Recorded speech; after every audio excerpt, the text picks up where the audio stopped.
Well, we made it, everybody. This is your 2025 timeline. Our final recap of 2025. It's Christmas Eve, and it was a hell of a year.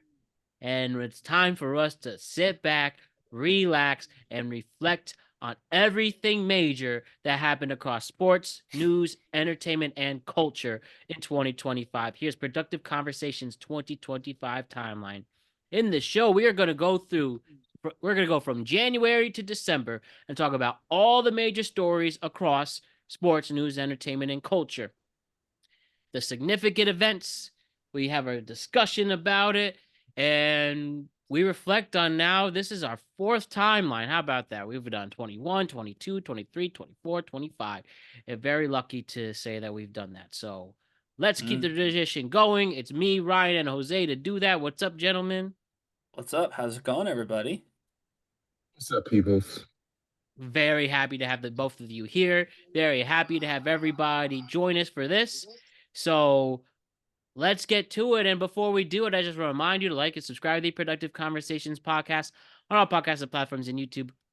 And don't forget to check out exclusive content regarding the show across all social media platforms. We're on Instagram at Productive Conversations Podcast, Exit at Prod Couple Pod, TikTok at Prod Couple Pod, Facebook at Productive Conversations.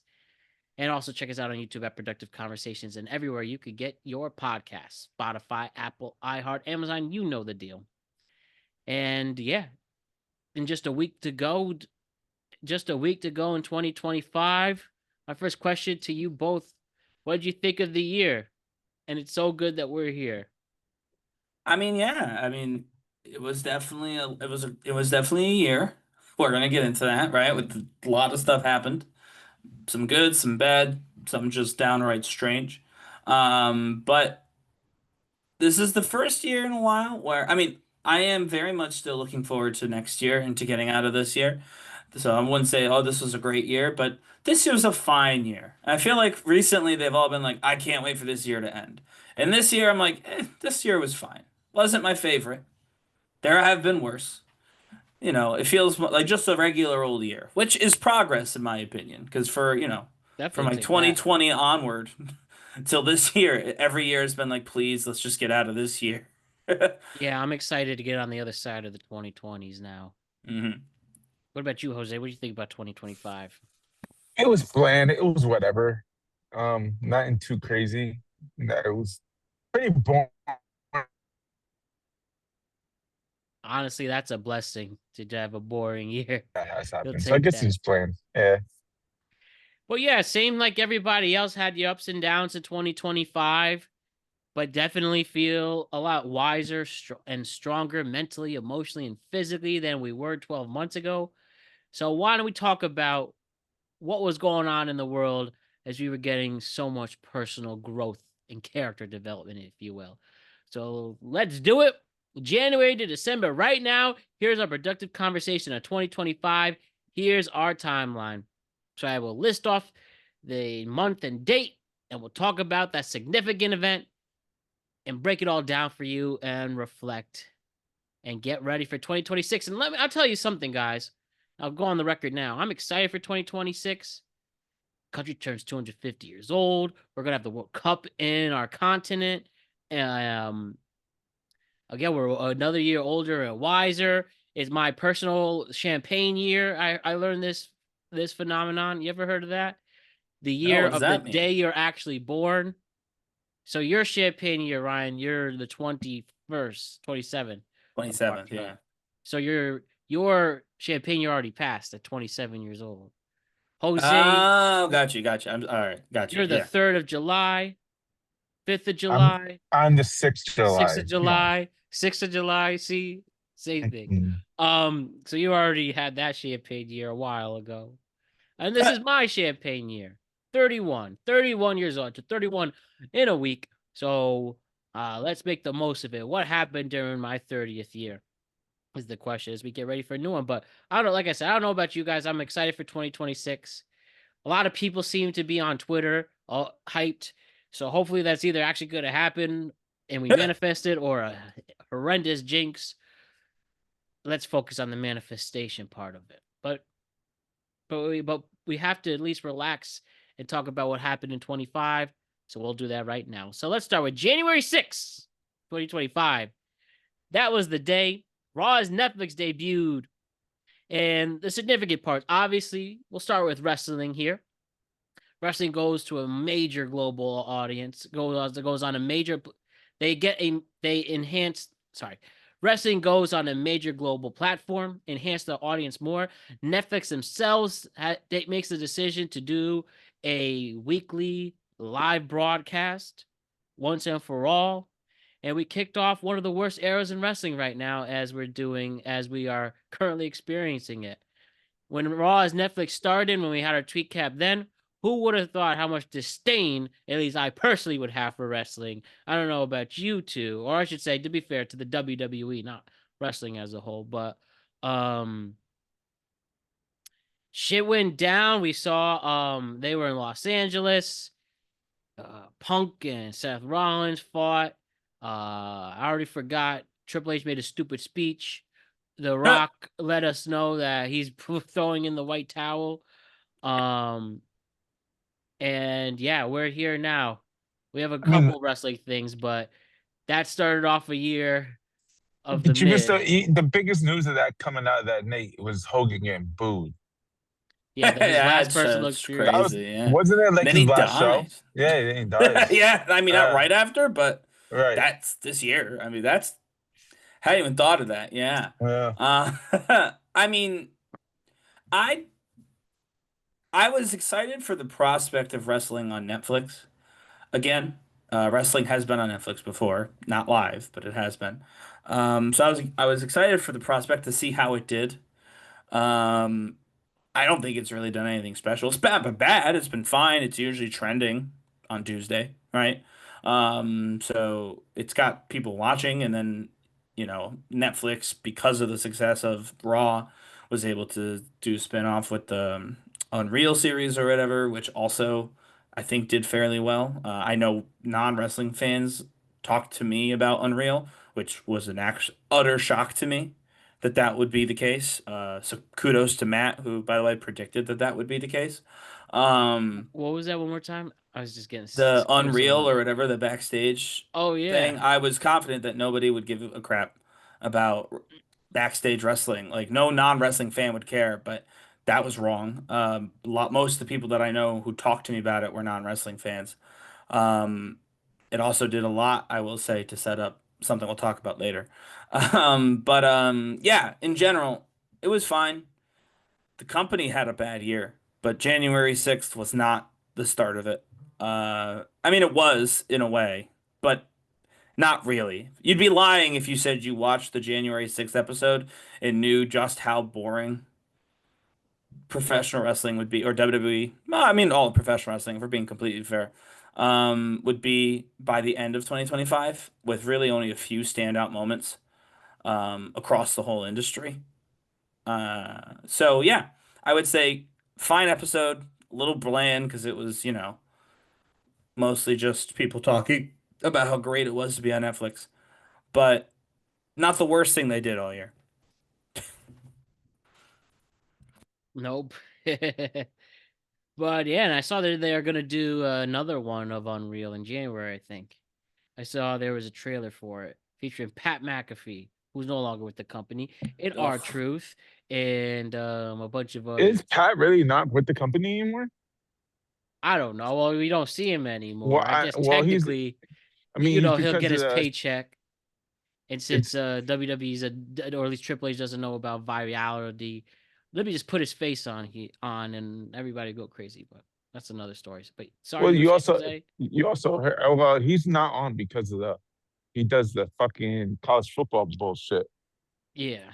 But then you also look at you also look at didn't he, Netflix got into WWE podcasting? Did they? I I've didn't been. realize that Netflix was I, paying for that too. Yeah, that's What's the name? cool. They got all the video rights. They're not going on YouTube on like all the like Cody's bullshit, Undertaker shit, and all that. oh Like the yeah, video content is going to Netflix. which is a stupid idea, by the way. Why is that a stupid idea? They paid $5 fucking million. They better get all You the gonna fucking you gonna content. put on you gonna watch a podcast?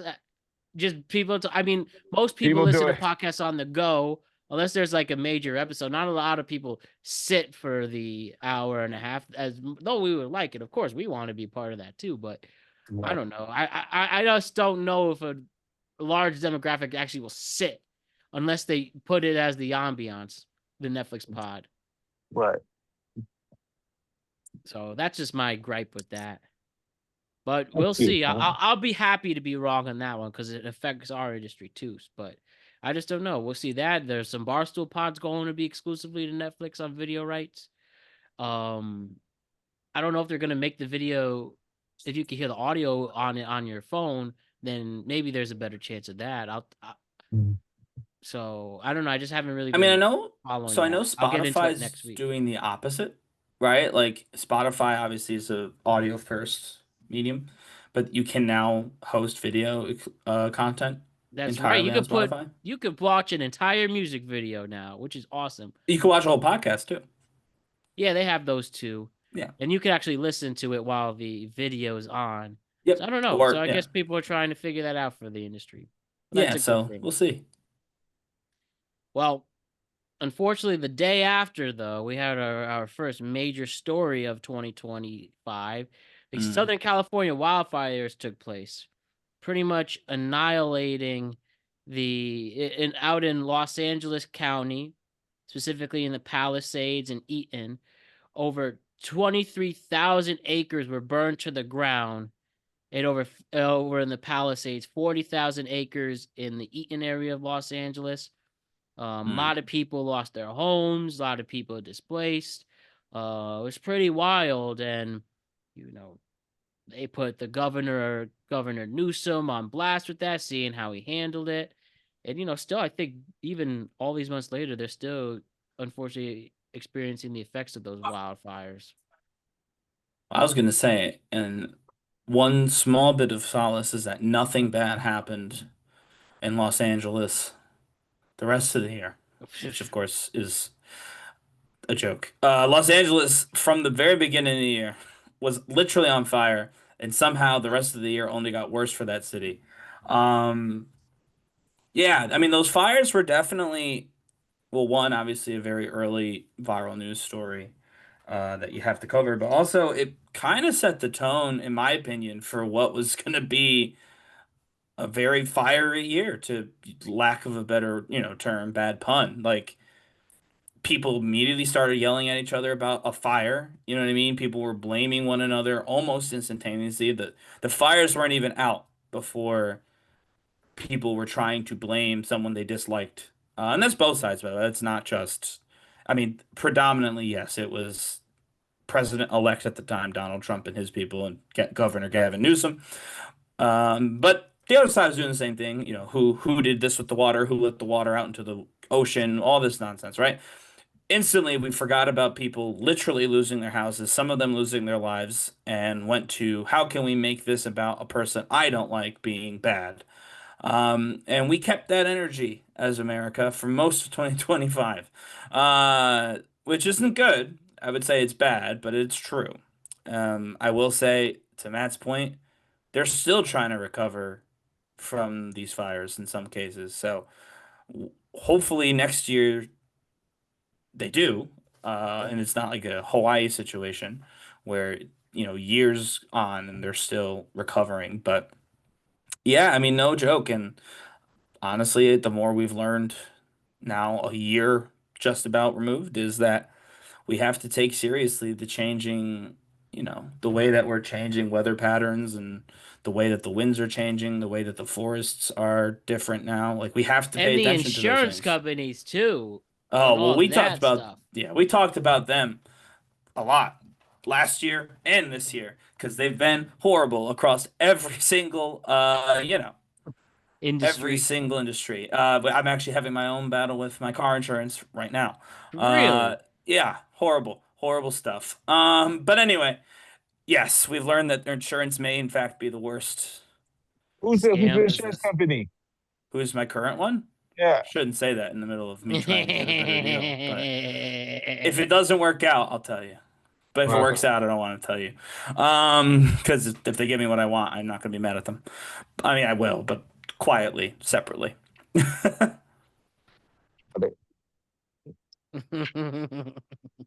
I'm dead. Okay, well, we go from this to the next thing, and that is on January 20th, 2025. Donald Trump is inaugurated as the 47th president of the United States of America. He Let's was go.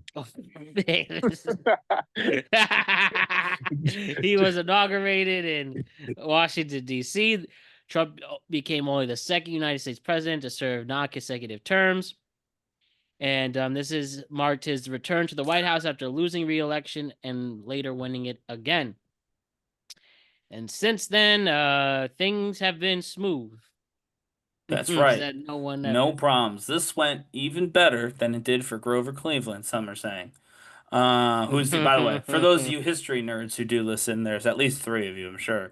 Grover Cleveland was the other president, the guy who did it first. Some would say better, but I'm not here to judge. So yeah, as Matt said sarcastically, nothing bad happened afterward. No one's been abducted from the streets. We haven't bombed any random fishing boats in the Pacific Ocean. We didn't rename the Gulf of Mexico to something stupid like Gulf of America. Yeah, it all went well. The golden age of America is finally here. I'm glad we agree. It went well. There's no other way to be, Jose. You can't not agree. And that's not just because we all agree, but if we did disagree, the FCC would turn off our feed and fire us like they did to Stephen Colbert and attempted to do to Jimmy Kimmel. So you have to agree, like legally now. But legally, of course, is something only podcasters and comedians have to follow. Presidents and like the director of FBI, they don't have to do legally anymore. That's very specifically just for people like us. Oh boy, they're not like us. They're not like us. They're not. They're different, and they don't have any rules. Oh, and obviously, nothing weird happened with documents at all since this. Somebody was lucky enough to release those during Christmas week, huh? That's right. To avoid a tweet cap and to avoid everybody else talking about them. All that shit, you know, fuck it. I'll just say I can't believe what I'm seeing with that shit. I'm just calling it straight up shit. The Epstein files being released to the public for what is covered up, but people were able to figure out if you copy and paste it, you could read the document in full. Yeah. Some heinous, disgusting, god-awful allegations are made in there about the president that we'll see. Any normal person would get held accountable for it, but who knows? But again, he's not something serious like a comedian or a podcaster, so he, only those guys get held accountable for what they say. And how about this though? The pictures though. Bill Clinton, was he there every fucking day? Yeah, dude. Did he do? I wasn't around for Bill Clinton. I was, we were 4, so I wasn't paying attention. Sue me. But was he ever at the White House doing anything? Seems like he was with Jeffrey Epstein every fucking day. Obviously, he was getting head doing something. Oh, that's true. No, that's a good point. He came. He came to the White House. He came to the White House, but only specifically to hook up with an intern. It seems like every other part of the time he was in a hot tub with Jeff Epstein and whoever else happened to be at his house. Let's not act like we're surprised that fucking Bill Clinton's on that motherfucking in every other I wasn't photo. surprised at all. I think I'm just surprised at how frequently he was in that hot tub. I'll tell you, it was Walter Cronkite. He was fucking. There's a picture of him. What the fuck is that? Most trusted man of America. But we don't know if he touched anybody. He was only there one time. Think about how many times Bill Clinton and Donald Trump got mentioned, and you got one picture of Walter Cronkite. How about Chris Tucker? You look like he's like, don't take a picture of me. Well, Chris Tucker. So Michael Jackson. Well, Michael Jackson doesn't give a shit. First of all, he's dead, and second of all, he didn't give a shit when he was alive. I would bet he's been accused of just as bad. I mean, he was accused separately of all the things that Jeffrey Epstein's been accused of, right? So it's like, but Chris Tucker is funny because Chris Tucker, I think the way that the pictures and like the whole thing looks to me is like he didn't do anything wrong, but he was 100% aware of all the effed up shit that was happening. Mm-hmm. And so he just was trying to like isolate himself while physically standing in the room with all these horrific people. And that doesn't really work that way, my guy. Again, I still love Rush Hour. Great films. I will continue to watch them. But just because you didn't physically touch anybody, the fact that you just tried to go la la la, I can't hear you every time they did something horrible doesn't absolve you, Mike. You're still a part of this. You might not be as bad, but you're still bad. You know what I mean? But of course, none of this happened. This is it was all a Democrat hoax. Except for the Bill Clinton part, that part was real. But the rest of it, Democrat his hoax. chief of staff had to say something. He wrote and said release all the documents, and I'm glad for that. Then Bill Clinton said release all the documents. So either he's I guess. confident or he's just like, you know what? I can't stand getting nagged at anymore by Democrats or maybe his wife, who knows? And he's like, maybe he wants to go to prison. I have no idea. Oh, but yeah, he seems confident. Bill More Clinton, so than Trump. Not Bill Clinton, another Bill. Bill Gates, though, you could see him. No. Well, anyway, to all of our MAGA voters, thank you for what you did.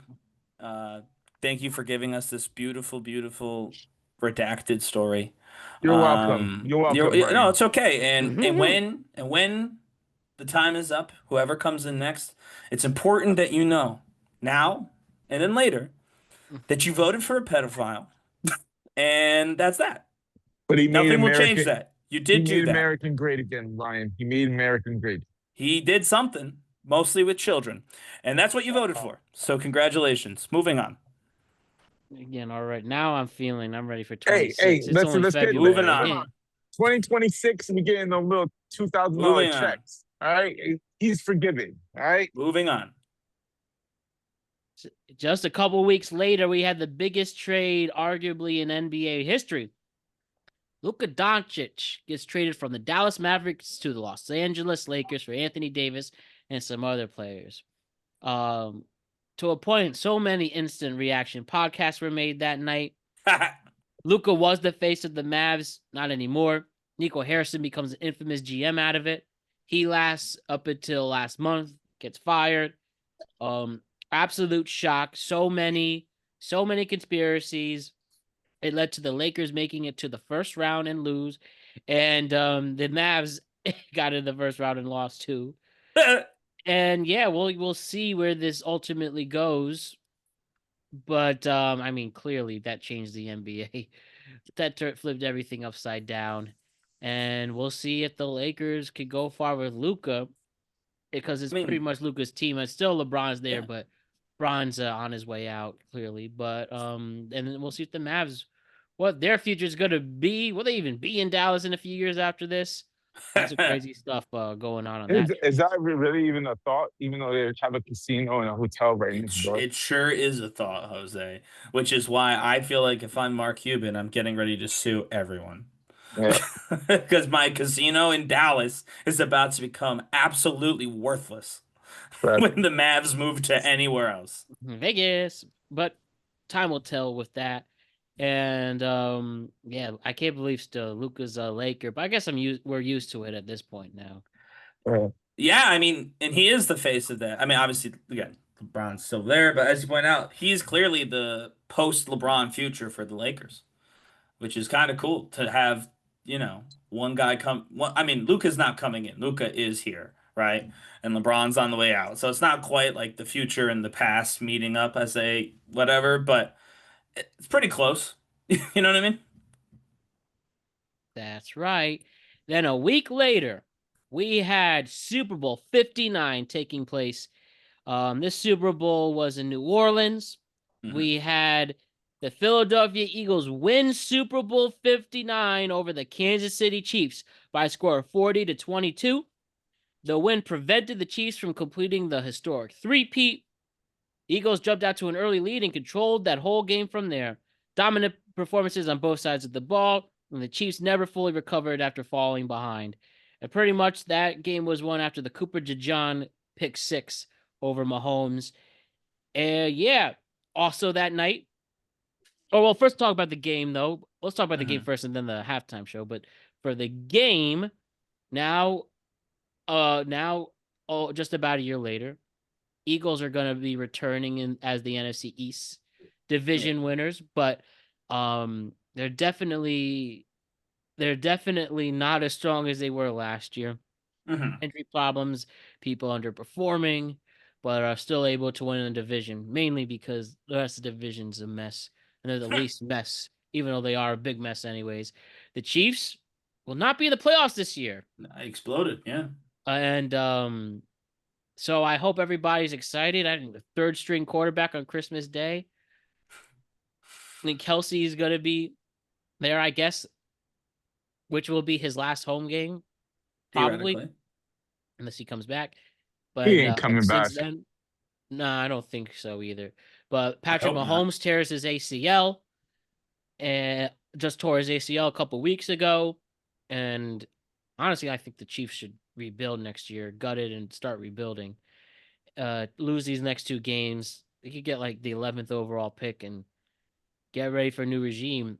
Mahomes says he's going to be ready for week 1. That would be very fast. Return to an ACL in 9 months. I think he can do it, if we're being honest. He is a freak athlete, as much as people don't like him, myself included, in terms of, because he wins all the time and he's kind of annoying about it. He's very good at football. He's a very good quarterback. They don't need a better quarterback. Any rebuild should be around him and not through him. You know what I mean? You know, one thing about this matchup, nobody wanted this matchup. This was literally the worst case scenario. Yeah, everybody was sad. 2 teams you didn't want got in. And now what's cool about this upcoming playoffs, it's really wide open. It could be anybody's Super Bowl. Yeah, none of the usual suspects are in it, really. And Josh Allen can't win with no Lamar, no Joe Burrow, no Mahomes. Then you're fucked. Yeah, for a trade out of Buffalo. The Bills really need to capitalize if they're looking for. It's been 3 years they couldn't get major receivers, and the one they did was a known diva in Stephon Diggs. Yeah, who's gone now? There has been tearing it up for the Pats, but still, it's when he's in a good. Their running back's great. They got a good running back. Yeah. Trayvon Henderson, but yeah, he's hurt. No, you're talking about James Cook. Yeah, Cook. Yeah, he's honestly the whole offense. If he's hurt, then him and Josh Allen are the 2 people who make plays on that offense. And I'd even argue more James Cook carrying the load this season. This season for sure, yeah. So yeah, we'll see what happens there, but the NFL definitely between now and then has changed a lot. So, and I honestly think for the better. Yeah, I mean, definitely more interesting when it's definitely more interesting when other teams that are not the big brands, have an option, an opportunity to show out on the big stage. If only there was another sport similar to the NFL who could learn something about that. Super Bowl 60 will be February 8th in Santa Clara, California. Who wants to do right now? Who do you think is going to come out of the AFC and NFC? Just off the top of your head. Mine, I think it's going to be the Broncos versus the Rams. I think as long as the Broncos win home field advantage. The Broncos are a good shout, actually. That's a decent pick. Broncos are hit and miss. They do shit with shitty teams. Like Rams, I can definitely see with their fucking off. As long as their offense is together and nobody's fucking injured, I can see the Rams. But I wouldn't put money on Denver. I feel like Denver's sketchy as hell. Yeah, they're great at home. If they don't win home field advantage, it's gonna be tough. Right. Think about elite. But think about the AFC just generally. And it would mainly be the Broncos defense that gets them there. And you got Sean Payton, and who's out? I mean, if the Bills had good receivers, sure, they should be a shoo-in, but no, and an unreliable defense. I'm off the top of my head. The Texans maybe, but they don't really have an established running game. That's kind of my thought. It's like the AFC. I think the AFC is going to lose the Super Bowl. Whoever makes it. But Jaguars could be a sneaky one. Yep. That's who I was thinking, Jaguars, because they're cooking right now, and they're cooking at the right time. And they just beat the shit out of the Broncos this past week in their home court. I mean, they field. play. They I don't play. think it'll be the Jaguars. I do still. I'm with Matt on. I would love to see the Bills. I think it's gonna be the Broncos. Listen, the Broncos play the Jaguars again in Denver, so it can be a telltale sign how the Oh no, playoffs. if they beat them in Denver, then that speaks to Yeah, Matt's point that right. home field is gonna give them the momentum they need, probably to carry them to the Super Bowl. Well, Just to lose to, I don't know, could be the Rams. Yeah, the Chargers, and I don't trust Justin Herbert. Ravens not gonna make it. The Pats, I No. think, just too new in this. Yeah, they'll make a And run. they have holes. They also have a hard time against. They are inconsistent on offense, even though they have arguably the MVP in Drake May. Their defense has some big holes there. I mean, the Steelers, you think now, well, DK Metcalf getting his ass suspended, that's gonna kill momentum. Even though quite frankly, the fan deserved it, but we could talk about that What do we another think day. about the Seahawks? Because I don't think. I mean, they're It's obviously Sam Darnold. I don't trust Sam Darnold. That's what I mean. Like they're I in think they're the top of their of the NFC West, but like I don't know. They could even be first seed. Yeah, after beating but I the don't Rams. see them making it through a playoff. The Rams owned the Seahawks on that Thursday night game for 80% of it. They just played way too conservatively and they caught up to it. But no, I just don't think Sam Darnold is good. It will be good enough to handle them. He's a great regular season quarterback, but hasn't proven himself in the playoffs. And the Rams are just so good on both sides of the ball. I'm going to Broncos Eagles. The only thing the Eagles, if Saquon Barkley could play like he played last week, he's had a major down year. Jalen Hurts, people say he's carried by a good team, but he does know how to win in the playoffs. Right.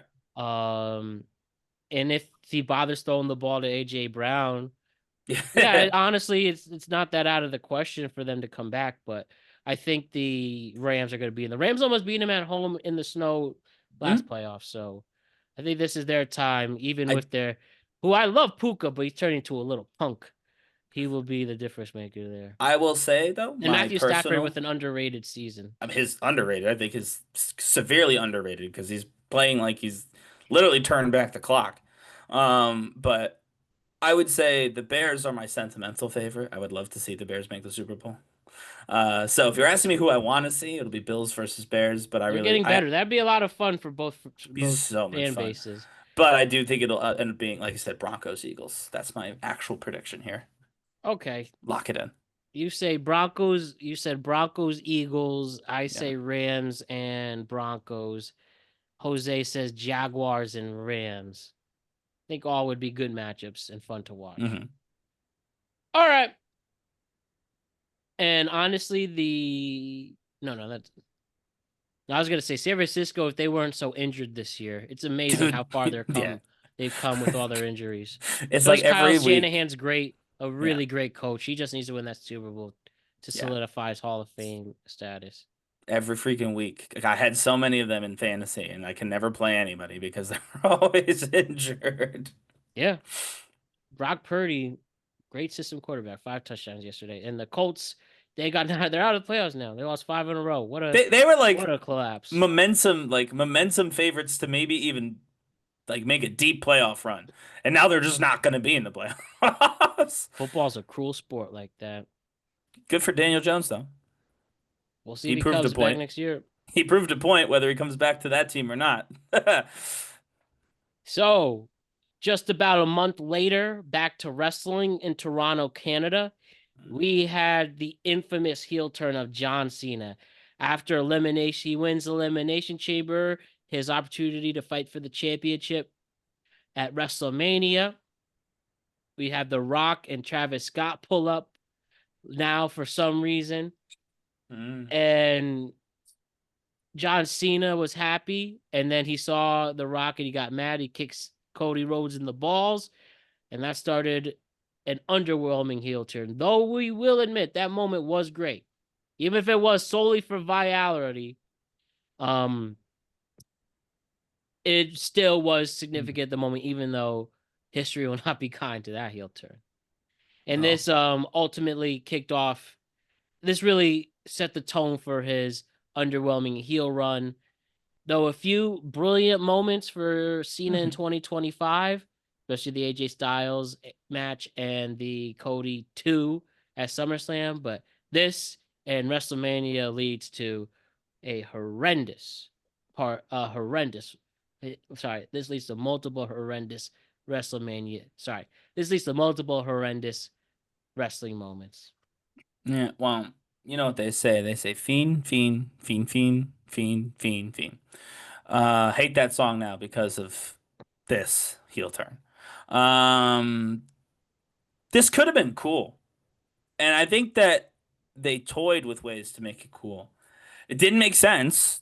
The way they did it just from the beginning was very confusing. John Cena won the match and then turned heel just because, I mean, maybe, again, that stupid ass Travis Scott song maybe turned him crazy like it does to me. But yeah, they butchered it from the beginning in terms of how they got there. Mm. If anyone was going to make it work, it was John Cena. All they had to do was just sit down in a room, probably with Cena, if they're being honest, and definitely not with The Rock or The Rock's people, no offense to Brian Gewirtz, and say, how do we make this make sense? We did what we had to do to get the viral moment, to do the Travis Scott, so The Rock could do his weird little cut with the three fingers. We did all that. Everyone's happy. Doesn't make a lick of sense, but everyone's happy. Now what? And they should have sat down. They should have been very, very deliberate with how to do this heel turn. And that's not what they did. I think they told John Cena to go out and wing it until the next time one of the special things that TKO wanted to have happen happened. And he tried, and it failed. Probably didn't help that his main rival was R-Truth for the first half of this. But anyway, it was bad. Glad it didn't last the whole run because that would have really been disappointing. Again, a good heel run for his retirement could have been interesting, but I'm glad that about halfway through, I mean, I wish they'd done it sooner, but I'm glad that at least halfway through they said, all right, this hasn't worked even a little bit. Let's just turn him back and let's just end this on a note that people are actually going to like. And so that's my highlight of the heel run is that it did eventually end. That storyline could have been something if it wasn't for I agree. Scott. No, I agree, Jose. They could have done something really cool. They just actively chose not to. I just don't understand the whole. If they knew already The Rock was not guaranteed for anything after that, like he was only there to sell tickets for Elimination Chamber. I mean, I don't see what was the point of the whole. By the way, as if John Cena competing for a main event match at WrestleMania wasn't going to sell a couple tickets. By the way, like that to me was one of the most insane things I've heard in my entire life. And that's honestly why Unreal now it's unwatchable because you're literally watching something that they don't know what the hell they're doing. You know what I mean? Right, but it's ego. Like the fact that we're watching they're trying to spin it like look at this genius thing behind the scenes. It wasn't even real. No, it was just it was a fictional document. It was a mockumentary. You're correct. I wouldn't say that. I think the whole Travis Scott. I mean, obviously it's not a mockumentary. It is a documentary, but they spun like crazy. They were spinning like a top in Inception for this specific part of it. But it's like the Rock comes out and says he needs to do this for boost ratings and ticket sales. Again, as if John Cena isn't on this card. While The Rock was making the Scorpion King 2.5 or whatever the hell he was doing before he actually became a famous actor, John Cena was the entire face of a billion-dollar wrestling franchise. I think John Cena can sell out a single show. I'm not saying The Rock can't help out every once in a while, but the idea that John Cena needed The Rock to sell out a wrestling show is laughable at best. And now wrestling fans don't trust The Rock. He might even get booed, but get real heat when they see him. I think he might. Nah, that probably not, because he hasn't. Again, Hogan only got real heat for being like actively involved in I can't say horrible shit. There's some Hogan's politics, amongst many other things, is the reason he got active heat in Los Angeles. The Rock has done a lot of horrible things, but he has not done what Hulk Hogan did. Makes your eyes roll. Nobody blames The Rock for this storyline being shit. Which is crazy because it's explicitly his fault. Oh, The Rock? Yes, he didn't have to Oh, be there. God. If he wasn't there, they wouldn't have done the Listen, story. let's this let's way. be real honest. TKO told him to be there. Because Sure. this is all came at the same time that he got signed he's in the chair Yes. member Oh seat. no, So this all comes together. we've had this conversation. At one So point, you refused to say any of this, and I was the one saying it. Yes. No, I'm aware that The Rock was contractually required by TKO to be there, but I don't tell me for a second that the TKO executives sat down in a room and wrote out a pro wrestling storyline for The Rock. No, I don't know. they said to Dwayne Johnson, "You're going to be at a show this year before WrestleMania. Pick your show based on your availability." And that was it. That's the entirety of TKO's input. The Rock picked the show that he picked, and he's the one, I guarantee you, he's the one who said, here's what we're going to do. I'm going to come out. People will cheer because I'm The Rock. I'm going to do a thingy, and then Travis Scott will be there because why not? And John Cena will turn heel. I promise you, The Rock and his team wrote the segment that we saw on TV 100%. I don't believe I think Triple they H show even that saw in it. Unreal of him talking about it, but it's just that it might take a couple decades until they finally admit, hey, we fucked up. Travis Scott, who Decades? They'll conveniently never hasn't admit been that. anywhere to get questioned about this. I've not seen him. Logan Paul already said what it was. Well, yeah, that Logan he Paul just did say it, bounced. That he just bounced. I Which just is want to hear it probably from the what happened. horse's mouth too. I just he's want to not hear it from the gonna say it. horse's mouth, or at least Yeah, just- somebody, or either hear it from the horse's mouth, or WWE say, "Hey, we messed up. We're sorry." Yeah, you're gonna be waiting for the rest of your life. Well, I was expecting that anyways, so nothing new there. Hence why wrestling sucks. WWE sucks, I should say, not wrestling. Silly stuff. So who remembers the next day though was Oscar night, and who remembers that Anora won Best Picture? I do. It was a great movie. Did he really? Yeah. Yeah, Did I you liked see it. Anora, Jose? Surprisingly, no, I have not. A lot of Oh. people on film Twitter have been hating on it lately. It's like, why we Why? pick this? They all loved it when it won. These people are the worst. Film Twitter, go away. I don't want. There should be no film Twitter. No, I know you like it, Matt, but they're flip flops. All of them. They loved that movie when it won. I know because I didn't think that movie should have won at the time, and other people were like, "Oh, it's so great." And I was like, "Yeah, it was pretty good. I'm glad. Decent movie." If we could redo the Oscars really quick though from these movies and how they've aged over the last 12 months. Mm-hmm.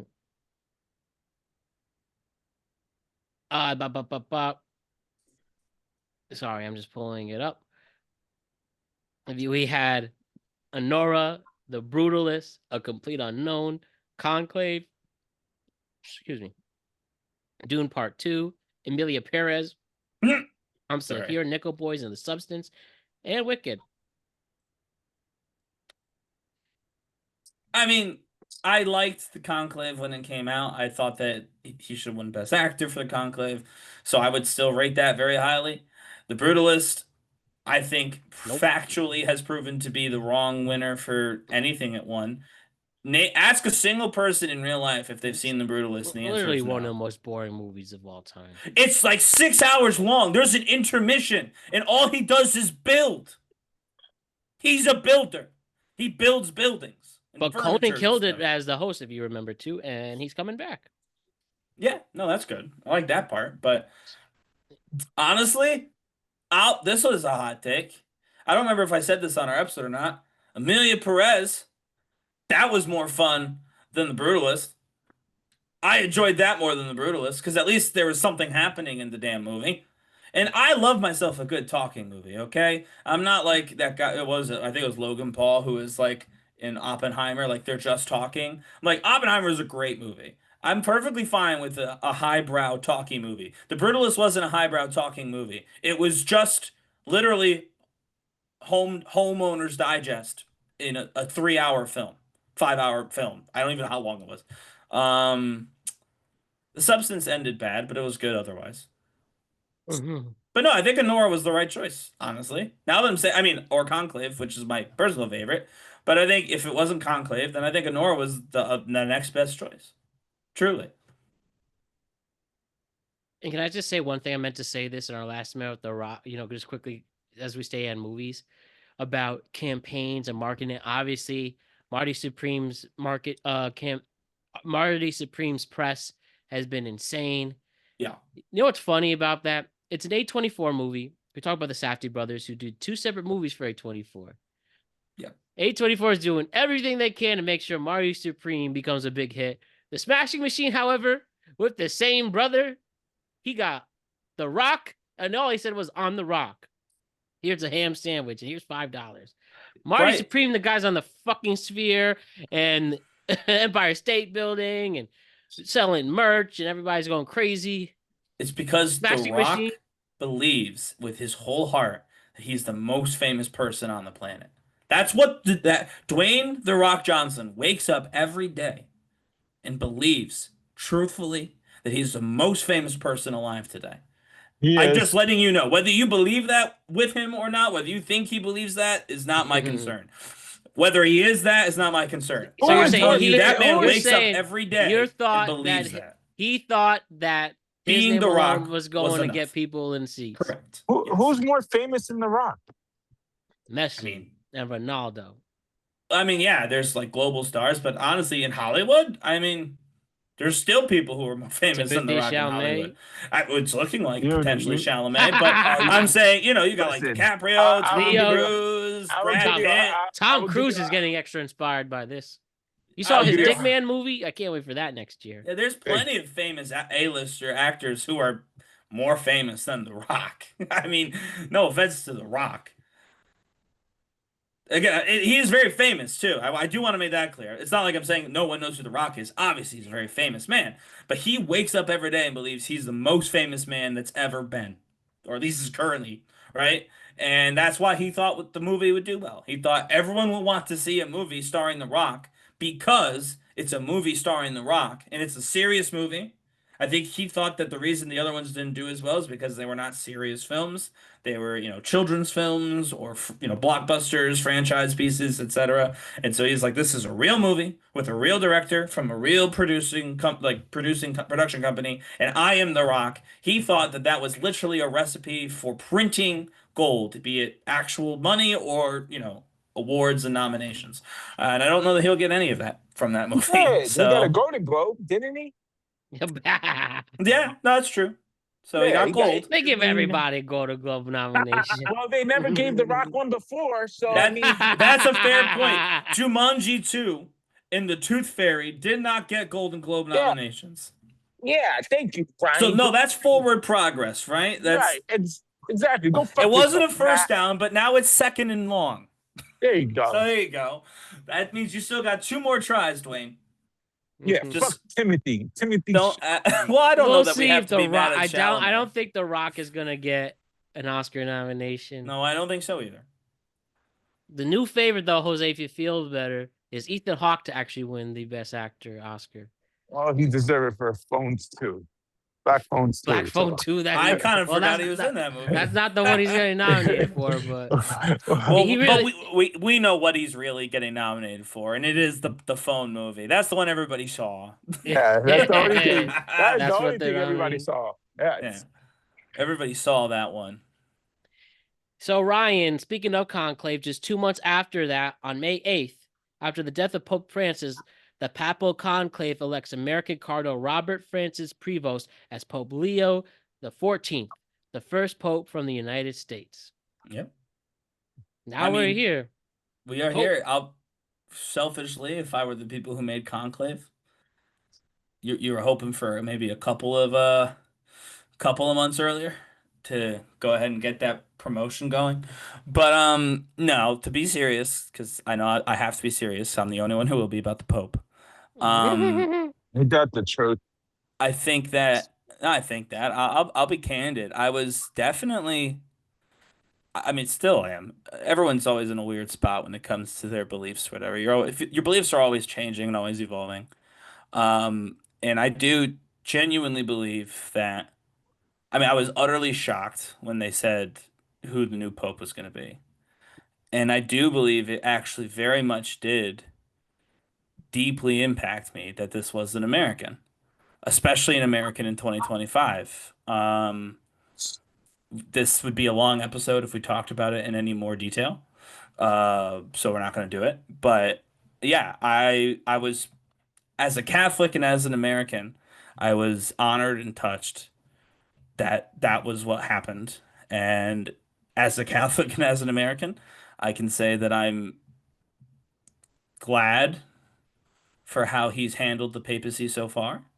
Um, and I hope he continues for however long he has as the Pope to continue to make Americans and Catholic Americans in particular look represent us the way that he does, because I think that for far too long we've had other people represent us in ways that were very much not in alignment with what actual Catholicism is. Man, that's real, bro.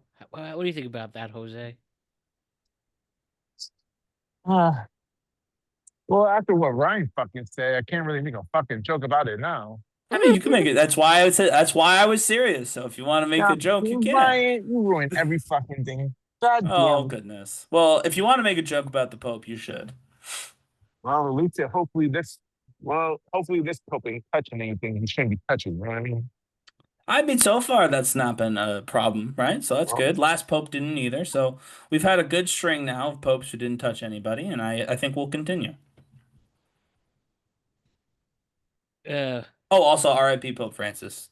You know, great man, great Pope, great leader.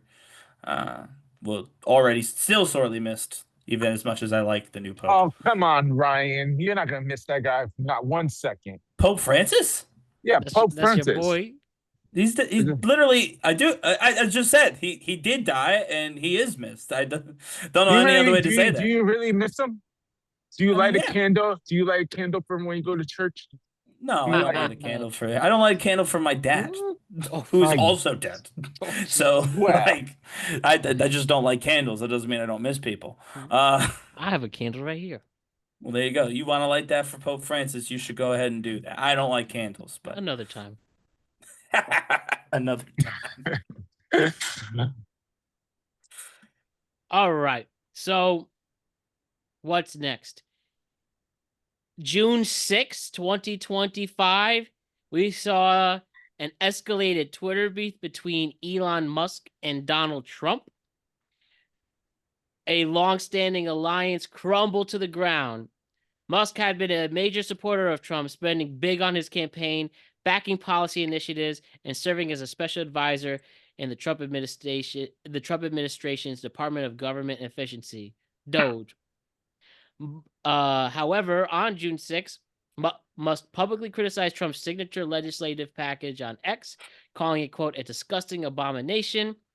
That bill rolled back certain clean energy and EV incentives that benefited Musk's businesses like Tesla and ignited his anger. And he lashed out. He attacked Trump for, quote, ingratitude, claiming without evidence that, quote, without me, Trump would have lost the election.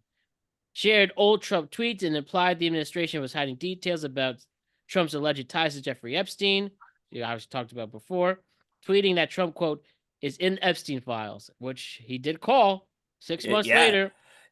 Honestly, the worst part about this is that after he got off his special K rant, he tried to walk it back and pretend he didn't say that. He should have owned it, because guess what? Now the files are here, and he is in the files. Trump said he was, quote, very disappointed in Elon. He said he helped Musk a lot and questioned Musk's motivations. He's got no plans to speak with Musk going forward. And that also that caused some rifts in the economy. As Ryan said, he did apologize. He said he regrets the posts and that they went too far. By correctly pointing out a true statement. That's the part, by the way, that he went too far on. If you ask, that's when he apologizes for saying something that we now know is factually true. Ryan, you wrote #1 about friendship. You don't snitch friends out, period. Oh, no, I'm not saying they're friends. Their friendship's over. Not for anymore. Sure. They're still friends. They are not friends. He called him a pedophile on the internet. He's not his friend. Listen, Donald Trump is a great president. He learns and forgives and forgets. You know what I mean? He does forget, but that's the dementia.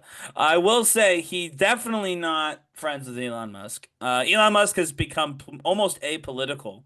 He's kind of moved on to this whole AI is going to be our new like God thing. that Peter Thiel's on. So he's kind of just forgotten about Trump. And honestly, I'm glad because Doge was one of the worst things about the early 2025. And I obviously some of that comes from, being where I live and having friends and family who work in the government, who I know are hard workers, who I know are dedicated public servants, and I know the absolute horse shit they had to deal with on a daily basis because of Doge, none of which did anything to save anybody any money. Um, so I, for one, am glad that he's moved on. I just hope that he doesn't get interested in quote unquote efficiency in the government next year. All right. Well, we'll see what happens there, right? Yeah. And then later that month, Netflix released K-pop Demon Hunters, the most watched Netflix movie of all time, with some catchy songs. You know that song? We're going up, up, up, in the morning. Na na na na na na golden. We're gonna be golden. I do. I've seen the movie, so I do know the song. But you seen K-pop Demon Hunters, Jose? Do I look like I'm Ryan Page? I've never seen the movie actually, but I do like the song. We what's it called? I have a friend who really liked it. Hold on, really liked it, and we were. No, it's fine. Are they a fuck? What's the word I'm looking for? A furry? No, normal person. But they did really like the movie, and so we were talking with them one time, and they recommended the movie. So yeah, my wife and I did watch it. Kids? They do not have kids, which is why we want. I mean, it was fine. I didn't need to see the movie. On Rotten Tomatoes. Yeah. It says, "quote This consensus animated with infectious energy and vibrant colors. K-pop Demon Hunters is jaunty family entertainment with a terrific soundtrack to boot, which includes Ryan and his friends who watched it." Yeah, and like I said, it was fine. I didn't need to see it. Like, I won't tell people, "Oh, you must see this movie." Like I was told, I must see this movie. But it was fine. I didn't. It's not like I was like, "Can't believe I wasted." It was also kind of short, which was helpful. But yeah, I wasn't like, "I can't believe I just wasted my time seeing this movie." You know what I mean? So that's high praise in today's attention economy. Look at that. Okay. And then a month later, July 19th, we had the infamous United States tech CEO who was suspended after a Coldplay concert embracement with his coworker was put on blast by Chris Martin. And yeah, they were caught they were caught doing some public displays of information, canoodling, and it caused a frenzy for about a week. I don't know why the woman went out of her way to get a magazine profile on her. Like, listen, what do you mean? I know why. I know why. Hey, who cares? Who the hell cares? Like, that magazine cares, and she's like, "If you pay me, I'll do it." But what did you learn? What was different? What could have come out differently? Nothing. It was about money and name recognition. That's all. So your 15 minutes of fame is 20 was added to 20 minutes of fame. Yeah, she added 5 minutes to that 15 minutes to try and cap. I mean, it took Hawk Tua what? 3 minutes. A whole year. And she was around a whole year. That's right. So you want to try and get yourself some Hawk Tua time. Now that's somebody I haven't thought about in a long time. I don't remember her real name. Where the hell did she go? She must have gone back to the factory. She must have after that. I think she probably just sits at home. She probably doesn't do anything because she's got tons of money now. You think she got generational wealth from that? Yes. Generational? No, but she's probably doesn't have to work anymore. One or two generation. Come on, this bitch for fun. She just fucking skips rocks for God's sake. They ain't spending money like that. This bitch. That's what I'm saying. Yeah, they're not like going to like Milan and they're not buying big houses. Like, yeah, this I think if they live the life that they were probably going to live, they don't have to work anymore. They have enough money for that. Who knows? And they can always show up and do a Hawk Tua on like Cameo, make like $50. That also low key brought Coldplay back into the realm for a little bit. For a little bit, yeah. But did she want us to feel bad from that article? No, I think she just wanted us to remember her name. I think she wanted us to feel like she's only human. She was just trying to suck a dick to get ahead in life. And I am okay with that. I don't know. I don't think. I mean, I don't believe that's what that said at all. It basically, listen, I'm a person too. I had to give a little to get a lot back. And you know what? Again, I don't believe this was a quid pro quo, to quote Kendrick Lamar. Ryan, of course you're thinking, you look at the good things. Like, this bitch is gonna be like, hey, my name is Nancy, blah blah blah blah blah. I'm a good person. No. She basically said in interviews like, listen, I had to get ahead in this male-dominated fucking industry. I think what she was trying to say is, I messed up. Yeah. I liked the guy. Shouldn't have liked him, but I did. It was stupid, but it was a stupid mistake. It's not indicative of who I am as a person. Like, that was what it was. And frankly, she's right. But it is still very funny, especially how she like tried to disappear. Or was it her or him who just tried to like get on the ground to avoid being seen? It was both of them, really. It's the two. Yeah, so that was funny. And end of the day, I don't want to say no harm, no foul because he was married with children, but end of the day, worse things have happened to CEOs in the last 10 years. So I suppose she should count herself lucky for that. Right. So moving on, who remembers back in on July 23rd, advertising in 2025 would be changed forever. And I'm talking about when American Eagle released a campaign featuring Sydney Sweeney with the tagline, quote, Sydney Sweeney has great genes. But great genes quickly turned into great genes, great genetics, and that turned into one of the most unnecessary controversies ever. Anybody who was offended by that ad has no life. They need to reconsider what they care about in life. You weren't cute. You weren't impressing anybody by bringing attention to this. And you only gave Sydney Sweeney more notoriety. Can I say something, actually? I agree with you. I agree with what you just said.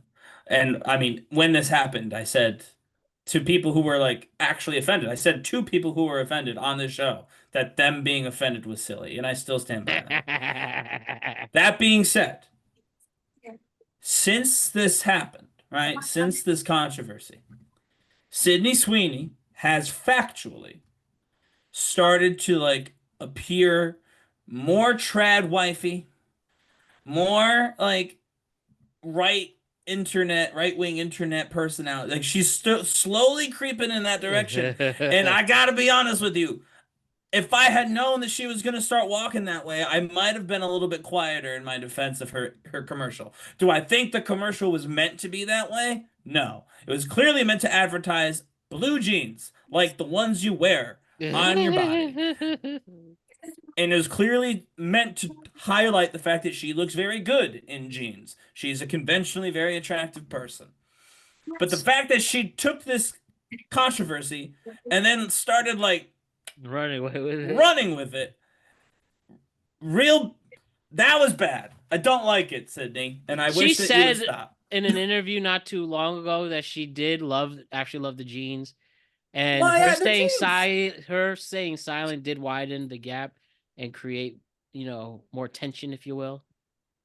I mean, yeah, she probably could have said something a little sooner, but yeah, she really is now associated with the right at this point, right? Which is crazy, and then she's not mad at it. She's fine with it. Like, Sydney, like lady. Nicki Minaj. Oh yeah, well no, Nicki Minaj. See, there's a difference. She didn't go full Nicki Minaj. Nicki Minaj embraced it. Nicki Minaj is MAGA now, so it's not quite there, but she's definitely like okay with it. Whereas like, what's her name, Sabrina Carpenter. Not to bring her up, but we talk about her all the time in relation to Sydney Sweeney on this show for good reason. She's very apolitical. But when they started using her music in those ICE music videos that they keep making, she was like, hey, don't do that. I actually think it's really horrible what you're doing. So like, even she was like, I'm willing to be quiet about a lot of stuff, but I do have a line. And just, But Sydney Sweeney, she proved I don't really have a line. My line is the line that I put on the check to sign it when I send it off to my bank to put into my account. Which I guess, no harm, no foul. There's a lot of celebrities like that. She's not the first and she won't be the last, but it was interesting. This all started with a pair of effing jeans. Fucking jeans for a company that was kind of on their way out in American Eagle. Oh, they're back now. The official outfitter of the. Never mind. I can't finish that joke I was gonna make, but they're fine now. They've got supporters now. People who don't look great in jeans from American Eagle, by the way, but they're there and they're still buying stuff. I'm sure of it. A few weeks later, we had a big move that stunned the diplomatic world. On August 15th, 2025, President Trump meets with Vladimir Putin in Alaska for a high-stakes summit aimed at ending the war in Ukraine, though initial talks had little progress. They did happen. Nothing came of it, but they did happen. I feel like that's the best way to define all of his, foreign policy is nothing happened, but they did talk about it, and I suppose that's okay. You know what I mean? It's better than not doing anything, right? It's better than no talks. Yeah, what else is there to say? At least see the man tried. I mean, I'm not disagreeing with that. I just said that. I literally just said that. I was like, it seems that that's really the way this is. It's like, did it work? No, but he tried, so I guess that's nice, right? Hilarious. Thank you, Mr. President, for at least putting that. Oh, Jesus. Some people will not make it. Anyway. 10 weeks later, 10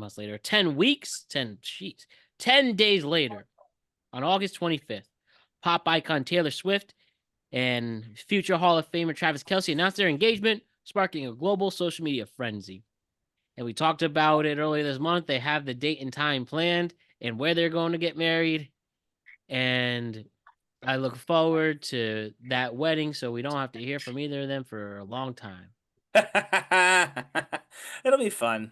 I think they're going to do a live stream. That's what I think. Of course they are. I love when Kelce said, yeah, we don't argue because when you're a combined $1.6 billion, what's that argue about? 0.1%. Hilarious. Yeah, what is there to argue about when you have that much money? Did you see, I guess there was a Taylor doc that came out. I see the first 2 episodes. What is this, on Netflix? What is this? Is some Disney Plus. No one gives a shit. But there is a clip of Taylor watching Travis, and you can tell they were made in 2 different takes because her hair's in 2 different places in a split second. Like, come on, dude. You're adding to. I mean, what's so hard to watch about a damn game? She's not the first celebrity to have done something in 2 takes, Matt. I'm not gonna lie to you.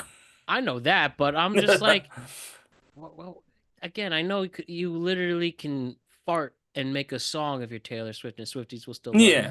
They'll start a farting movement, but can we at least be a little more genuine about it? No, I mean, but okay, it's working for her, right? So I suppose she's probably gonna keep doing what she's doing. But I would agree. I don't think she needs to be quite as, especially you're famous like crazy right now. What's the point of that if you have to keep curating yourself? You should be able to let loose a little bit. You would think, right? Yeah. Her last album bombed. Did not bomb. Yeah, did no nominations. No, sure. No, fair enough. For her, you're right. For her, it did. That did not meet her expectations. Yeah, well, when one of the songs is about Travis Kelce's dick, I think it's obvious that it's not going to be a fucking. That was one of the ones that people liked. Wild. That one's catchy, I will say. I mean, I guess Matt will like if it was Timothy Chalamet's dick. That's right. Yeah, we don't care if it's at least that dude's a little genuine about it. I mean, he really we've does debated like that. We've debated the genuine nature. There are. I will defend him here. People are starting to show his old tweets. The tweets back in 2014, in 2013. Yeah. He still had this energy he has now. Well, he was a teenager then. Yeah, I would assume that he was a little bit. Well, he's right at our age, you know. Yeah, that's what I'm saying. He was in high school. Career. I mean, no. This was after he. I'm saying though, just graduated high school. Yeah, he's always known all this stuff because he likes a lot of random stuff, like me. All right, that's what it is. See, Jose, that's the key right there. Did you catch that? I was just gonna say, yeah. Well, now he assumes that they're like-minded, and that's yeah. why he's Matt's They're favorite very, actor. very much, definitely not my favorite actor. Matt, But Matt thinks he's the Noah my version favorite of actors. Still Leo, right? This is true. Obviously. There's this girl who actually sent me him on the Empire State Building and said, "This is you." So I don't know where this is coming from, but I guess I'll have to embrace it. I will say though, one of the biggest stories came on September 10th, 2025. And I was at work. I get a text from my brother saying Charlie Kirk got shot. When I thought first it was Christian Kirk, the football player. And I was like, oh, I just drafted him. And then I didn't realize that, well, during a public speaking event at Utah Valley University in Orem, Utah, Charlie Kirk was shot in the neck by a rifle attacker. Officials say the shot came from a single bullet fired from a rooftop sniper, hitting Kirk while he spoke to an audience of 3,000 people. Kirk was transported to a hospital in critical condition and later died, creating this fatal assassination. The suspect at this time is 22-year-old man Tyler James Robinson, who was arrested and charged with multiple counts of aggravated murder and obstruction of justice. He was identified 2 days later, and they were able to get him. He made his first public appearance in court on the 10th, and there are now ongoing legal and cultural controversies around this. But yeah, definitely that rocked. I feel that definitely rocked the whole country. Really divided us a lot. Even the content we made on it, people had their various opinions on it and very vocal about it. And yeah, I mean, shit was wild. And, you know, right now, Erica Kirk is making her tour, and people are making comments on that. Which is, I don't know. I don't want to infringe on a grieving process, but Erica Kirk is very much weird. alive, and she's very much in the public space. I have no comment about Erica Kirk, but I don't believe any comment about Erica Kirk is particularly off limits as long as it's not, like, of course, disgusting and like what you would say to any other woman, which, because it's the internet, let's be honest, it definitely is disgusting. But to talk about the actual thing we're talking about and not Erica Kirk. Yeah, there's not even really a joke still to this day. I was thinking, like, we've been pretty lighthearted with stuff, even bad stuff, because it's been a year. It's been a long year, been a lot of bad stuff in the year. But man, there's nothing funny about what happened. There's nothing easy about what happened. There's no easy good guys, and I mean, there's one easy bad guy. He's, the guy who shot somebody. But besides him, there's, the whole thing has been an absolute mess. And yeah, no one is better off for it having happened. The world is not better off. The country's not better off. Certainly, the Kirk family is not better off. None of the people who listened to Charlie Kirk and believed in Charlie Kirk are better off. None of the people who despise Charlie Kirk or have never heard of Charlie Kirk are better off. And I think that if there's anything to learn from this, it's that it's evidence that that method doesn't work. Now, you cannot name a single group of people who are better today than they were before that happened. It's impossible. I would challenge anyone in the comments, or if you actually had a pair of, what, come on the show and explain to me genuinely who's better now for having had that happen. And I'll tell you 100 different ways why you're wrong and stupid. So hopefully this puts an end to that nonsense about this being the way forward. I'm not confident in that particular assessment, sadly. But yeah, there's no funny joke about this. It's just sad, still is. You could despise a person without wishing death upon them. You could like a person without wishing death upon that person's enemies. So no one's done it correctly, and that's pretty on brand for USA 2025. wild. Good way to, good words, Ryan. But yeah, that was definitely the most tense. Even I would argue that was more tense than weirdly the election nights. Because Yeah. I guess because literal life and death was discussed and high stakes. Well, Like life and that death changed was. I Sorry, go think ahead. that really changed its tone on a lot of things, but people were really, really emotional and mad about that. I would say, and I do want to, especially since I think I've made my point clear on how I feel about this, but I think the primary differences between like this and something like the election, right, is that the life and death of this was on camera. Like, Yeah. actually, we saw it happen. Election night, people talk about life and death, and I'll be honest with you, I personally believe a lot of times elections do have actual health consequences for other people. Not me necessarily, but for other people. There are folks who don't believe that or don't think about that when they vote, and I can't for the life of me understand why, but that's really not my business. But that's still an abstraction, right? You can separate yourself from that because you're not physically seeing it, but you are physically seeing in that clip what violence, political violence, really looks like. And it was everywhere, and it was instantaneous, and it was unavoidable. There was no way to be on the internet without seeing that clip that day. It was literally not possible to be on Twitter and avoid that clip. If you wanted to avoid that clip, you had to literally get rid of your Twitter account, or at the bare minimum, not open it. Yeah, what I barely opened it at that time. The only thing I've seen from the clip, I've never seen the up close.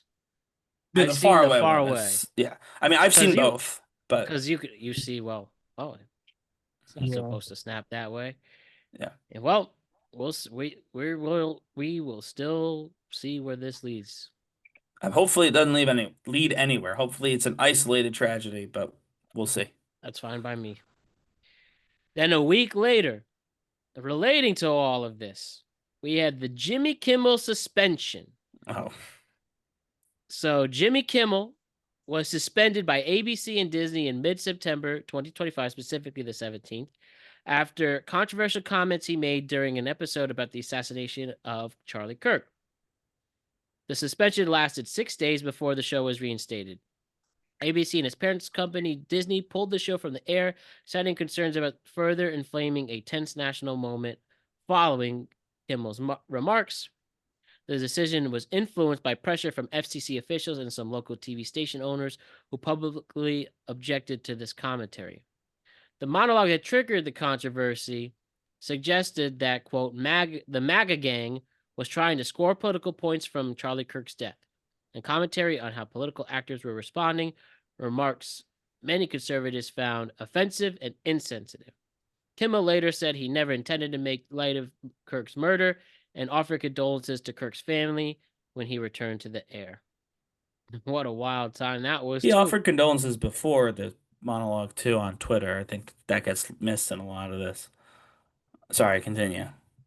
Oh, that's all. I other notes here, but that's pretty much Oh, latent. yeah. So I know I just said that there was nothing funny about what happened to Charlie Kirk, which is still true. But this is funny. Um, I think this is the thing you can't make a joke of. And to be honest with you, the reason why the thing that Kimmel correctly pointed out didn't work is because of this.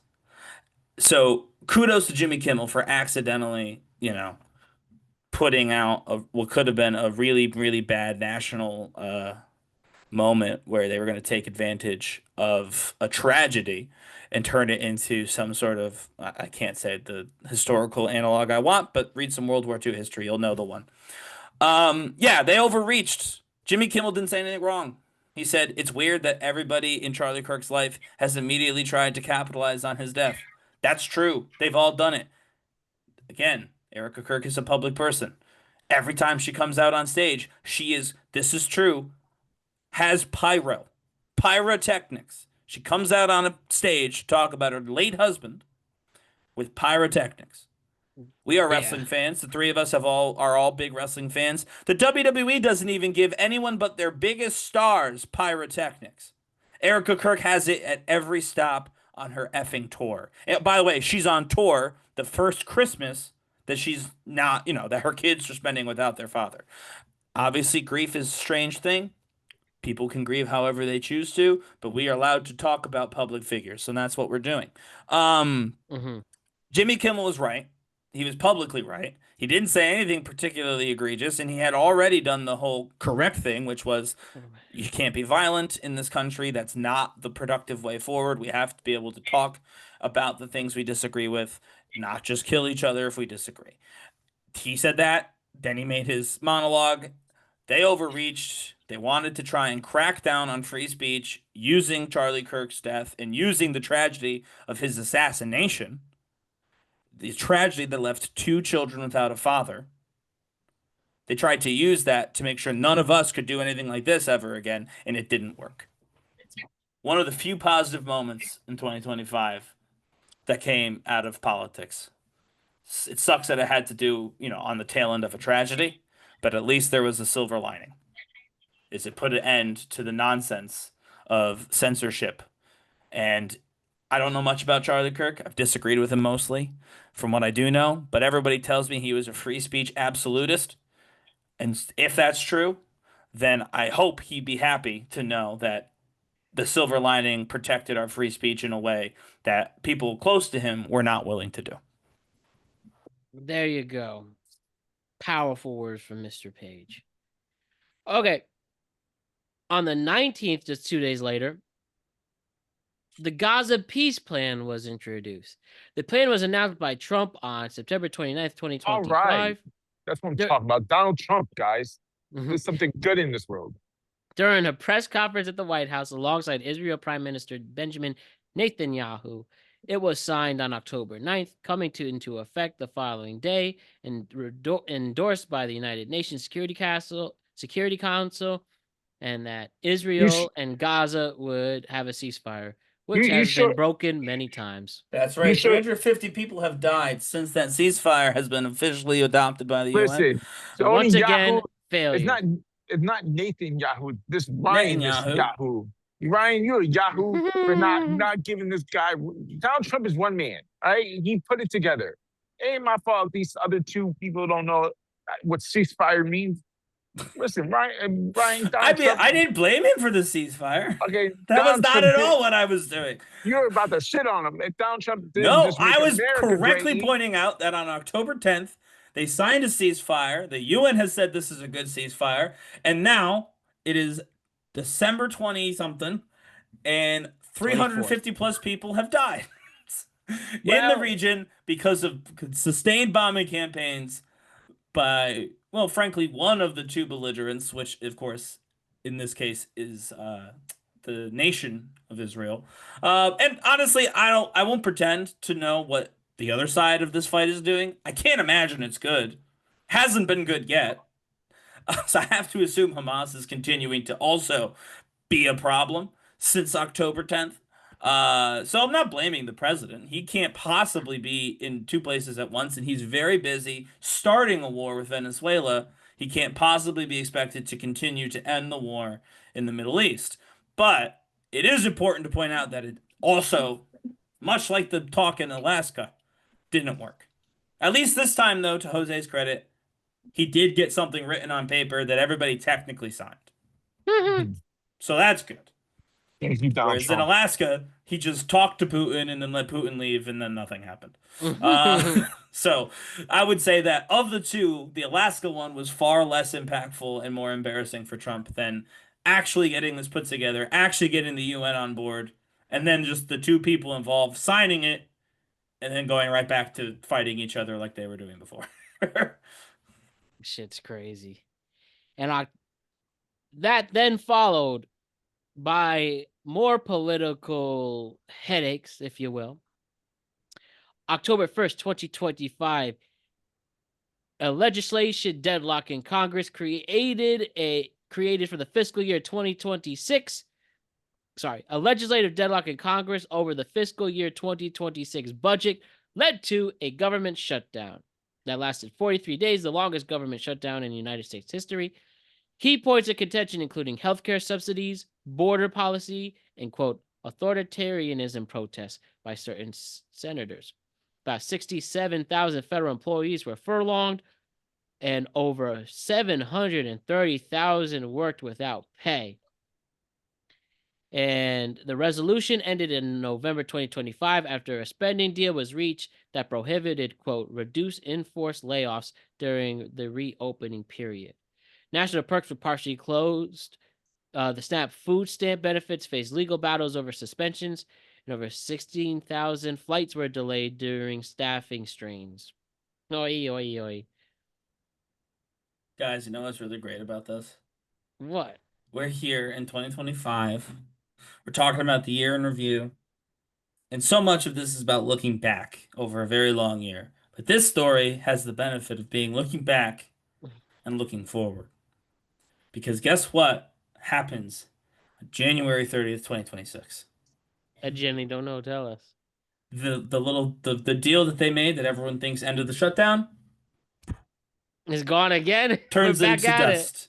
And we're back at a shutdown. January 30th. Mark it in your calendars, big old circle. It'll be beautiful. The only difference this time around is they can't fire as many people. So there'll be just it. more people furloughed. So what was it? 70,000 people or 70,000 people worked without 67. pay. Those 67. people are going to continue to work without pay, plus some. And then a bunch of other people are going to get furloughed. And the only benefit is if it had happened the first time, they would have got fired. So that's real great. I hope you're not hungry in February because the SNAP food benefits are probably also going to be targeted again. Important to mention that those are already funded congressionally. The shutdown shouldn't affect it, but it did because Jose's favorite president decided to close the program down. Yeah, it was a horrible thing.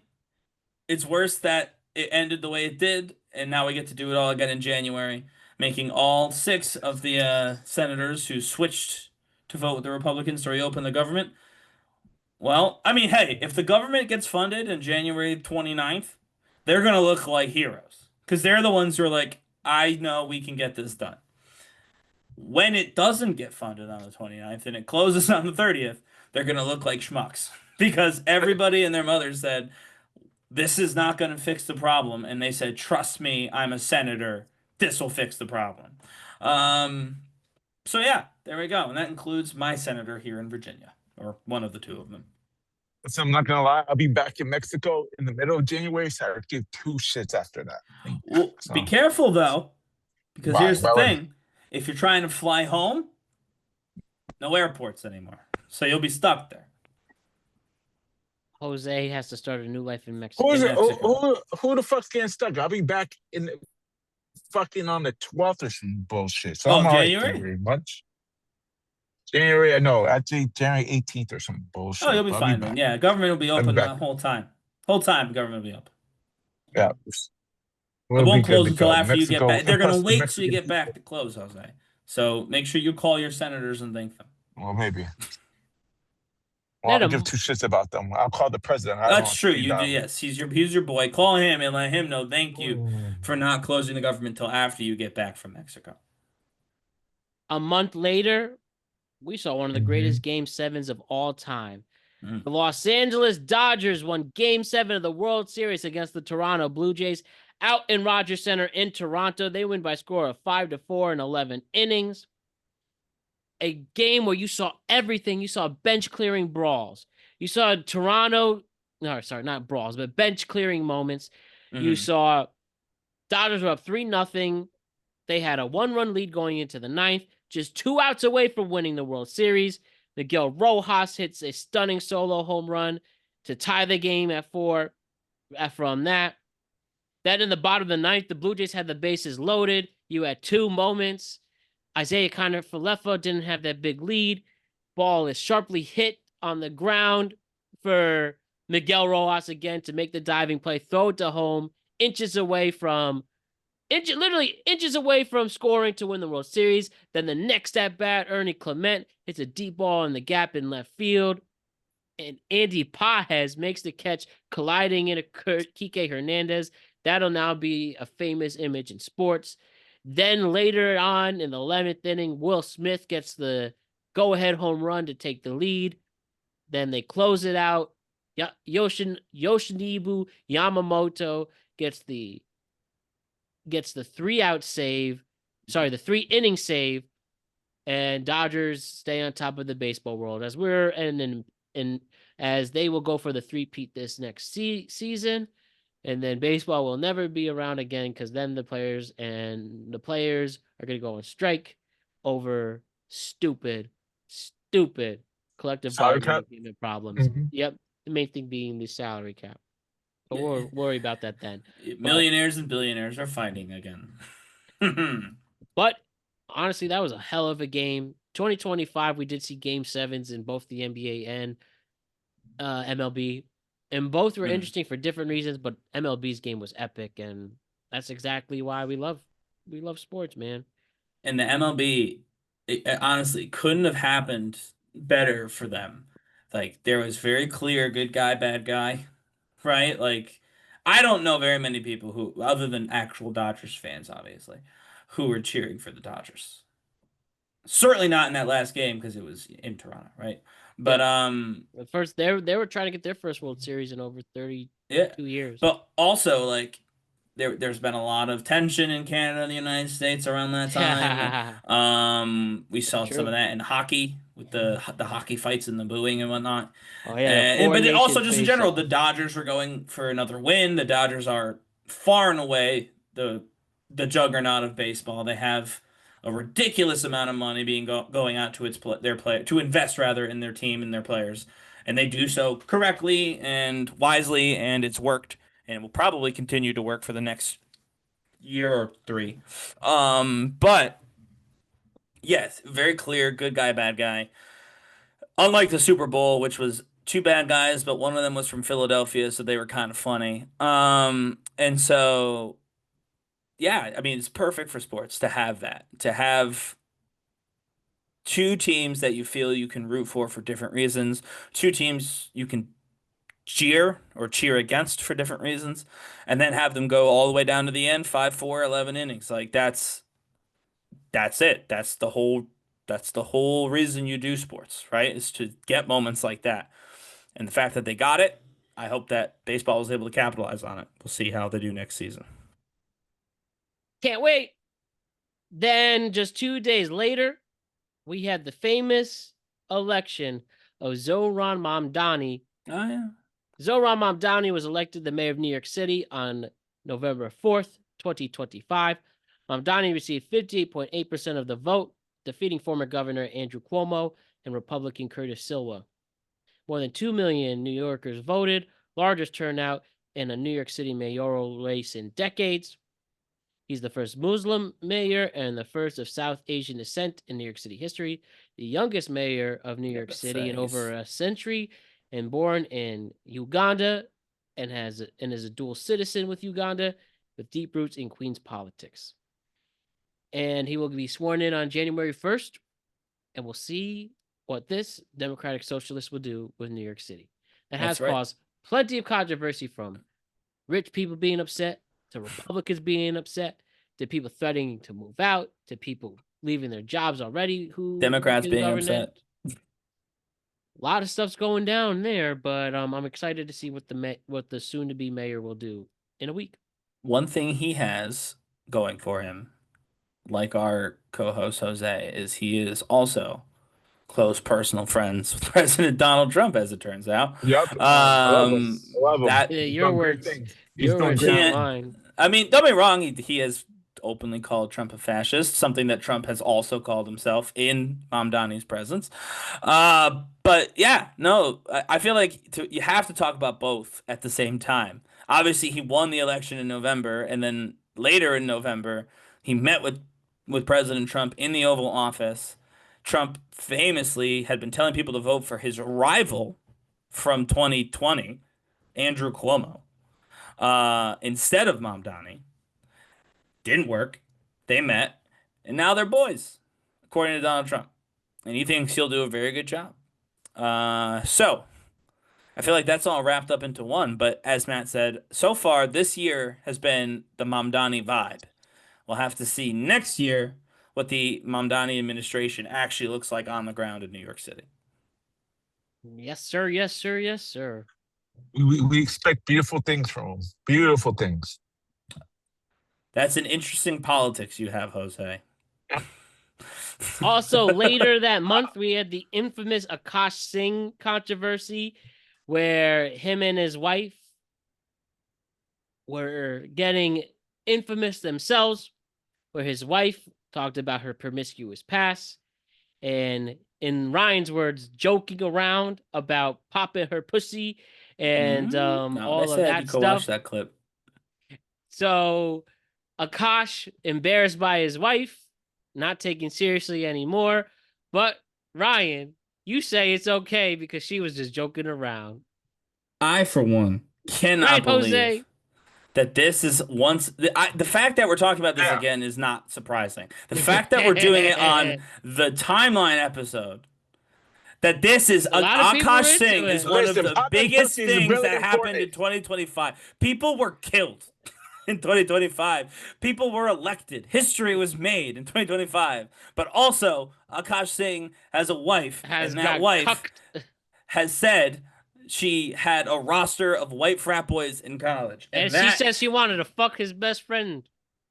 Well, yeah, we talked about it was okay because it was a joke. Yeah, I actually very recently, today, and I'll maybe even do it again. I'll post it again, but today I went on to @Productive Conversations Podcast on all social media platforms, which includes X, formerly Twitter, YouTube, TikTok, Instagram, you name it. And I found the clip that we made of me calling out Matt and Jose for, frankly, openly and honestly supporting Myron Gaines and the Fresh and Fit folks on this particular controversy. Hey, I don't listen to that shit. No, you can't walk it back now. I never said I support the show. But I say I support people not joking around about having sex with other people. My point with their partner. That's what I support. My point about the joke made clear in that clip was specifically about a clip she did at her doctor's appointment with an old creepy doctor man who was doing something with her legs. That, again, not creepy, something medical with her legs, made a joke about a hickey that she had on her legs, and then she, from that point forward, did a little bit of a joke about the doctor being single. That was the joke that I was referring to about it's not a big deal. Everyone disagreed with me, and I said it was a joke. In terms of the roster of frat boys, I was pretty clear about this, I thought, the first time, but I'll say it again. The confusing thing to me is that he, meaning Akash, and she, before and since this controversy, has come out and said that she and he were both virgins until they got married. Or met each other, whatever. I forget their exact words. Doesn't really matter. That feels like a contradiction to what she said on her clip about the frat boys. And then they talked about how, well, we both hooked up with people, but it was still there. They've made the timeline very messy, and I don't understand why.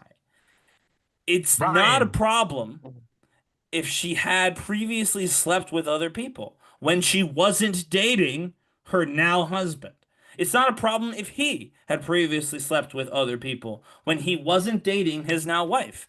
Why they've made this so muddy and difficult to understand and confusing about who is a virgin and what counts as hooking up and what is a roster, it's very, very confusing to me. And I don't understand why they don't just let that shit die.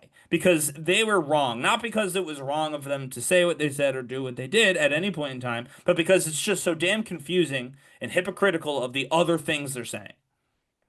So in case that wasn't clear the first time we ranted about this, that is the official stance. I don't understand how she was both a virgin and had a roster in college. Those things sound opposite to me. If they are not opposite, okay, but I would just leave that shit alone because it doesn't make any sense to any of us what you're trying to say. The other stuff, like the doctor or the man flu thing that some folks, I won't say names, got real upset about on this panel, those were jokes. They're not serious. They were meant to be funny because she's a podcaster. I'm not saying she is funny, but they were meant to be jokes. They were meant to be funny. Hey, all I know is that Akash has got to go in hiding for 5 years. Why Let is go of that? him. Because people always bring up, hey, your wife, you get cucked. Your wife doesn't like you. Blah, blah, But he blah. You can hasn't say all gone in that. hiding. He's I'm continuing to saying do he everything he has was. to. No, but he's He done has to. everything he usually does. Totally Well, fine. then people will look at him Unimpeded. differently, and he will never Well, who's be people? a You and humongous. Jose? I don't think he cares that much. A lot of people, the internet, people You go to think he comedy lost it? He shows. lost his manhood, Ryan. You don't Yeah. realize that. It's not just messy. Her Dude. popping pussy's messy. Dudes, Like I said, I don't understand what she was trying to say. they're gonna laugh I'll agree at with him, you. not with him. Mm-hmm. I think most of the dudes who are gonna laugh at him and not with him were probably not gonna laugh at all because they've never had any fun. So yeah, I don't think he's worried about that. His show's still doing fine. His comedy show, so far as I know, has not received any sort of downturn in ticket sales. His career has faced absolutely no repercussions. Frankly, her career has not seen any uptick or downtick either, which might be a little bit disappointing since she was clearly trying to get more people interested in her, and it doesn't seem to have worked. But there's been no change to anyone involved in any meaningful way. The only thing that's changed is a few people online have come out and supported what was very clearly a manufactured story placed by Myron Gaines, and the Fresh Fit podcast crew. It's the reason why they were the first ones ready, keyed up with a fucking supercut of conversations that she had over the past decade about her romantic life. And yeah, all the folks who are upset and worried or whatever, they're supporting this very clear plan by two very bad people. I'll be tweeting out later today, of course, as I told Matt, exactly a screenshot of what Myron said in response to this going viral. Of course, he's the one who put it out there, but after he put out the video, he had another tweet. He used some very, very interesting words to describe Indian women and Jewish men, specifically Andrew Schultz. And yeah, that's who you're supporting. That's openly who you're supporting and agreeing with. I don't care what show you do or don't listen to. Guys, if you find yourself agreeing with Myron Gaines in any capacity, you're wrong. Hey, all I want is just people to not joke about sleeping with other people. Well, unfortunately, and that's not a good joke, no matter who you are. You know what? Matter. I mean, if you're okay with it, that's you, but most people aren't. You know, the Rolling Stones once said, "You can't always get what you want, but when you try, sometimes." But the partner should know not to do it from the start. Like if I hear my imaginary girlfriend, I would know that she wouldn't say, "Hey, I want to suck your friend's dick." Right. No. I think that's an important thing that we bring up. You're right. Your girlfriend shouldn't say that. Why am I saying? Why am I saying that? Why am I saying that?